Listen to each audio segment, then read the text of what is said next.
શહેરમાં ક્યાંક ભૂંડોનો ત્રાસ તો ક્યાંક ભૂંડો પર ત્રાસ. વિશ્વામિત્રી નદી કિનારે 30 થી 40 ભૂંડના મૃતદેહ મળ્યા. માલિક અને પાલિકા અધિકારીઓ પર ગંભીર આક્ષેપો.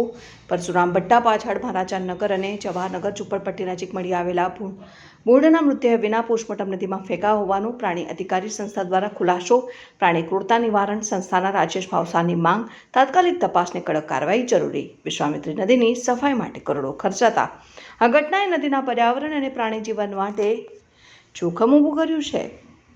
થોડા દિવસ અગાઉ વડોદરા પાલિકાની સામાન્ય સભામાં ભૂંડોને લઈ હોબાળો થયો હતો અને કાઉન્સિલરના જણાવ્યા મુજબ તેઓના વિસ્તારમાં ભૂંડોનો ત્રાસ હોય, ભૂંડ પકડવા કાર્યવાહી કરવા જણાવ્યું. ત્યારે બુધવારે વિશ્વામિત્રી નદી કિનારે 30 થી 40 ભૂંડના મૃતદેહ મળી આવ્યા.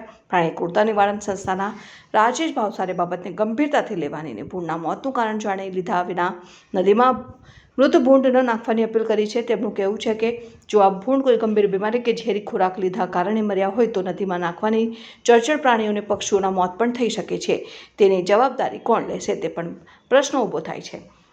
આ ઉપરાંત વિશ્વામિત્રી નદીની સફાઈ માટે પાલિકા તંત્ર દ્વારા કરોડો રૂપિયાનો ખર્ચ કરવામાં આવી રહ્યો છે. નદીમાં આવી ગંદકી કરનારાઓ સામે તાત્કાલિકને કડક કાર્યવાહી કરવાની માંગ કરવામાં આવી છે. આ ઘટનાએ સ્થાનિક લોકોમાં અને પ્રાણી અધિકાર સંસ્થાઓમાં ચિંતાનો માહોલ સર્જ્યો હતો. તેઓ પાલિકા તંત્ર અને સંબંધિત અધિકારીઓ પર આ મુદ્દે ગંભીરતા ન બતાવવાનો આરોપ લગાવી રહ્યા છે અને યોગ્ય કાયદેસરની કાર્યવાહી કરવાની માંગ કરાઈ છે. આ સંદર્ભમાં નદીની સફાઈ અને પ્રાણી હિત માટે તાત્કાલિક તપાસ અને પગલાં લેવાયા નહીં વિના આ પ્રકારના કૃત્યને રોકવું અત્યંત જરૂરી છે.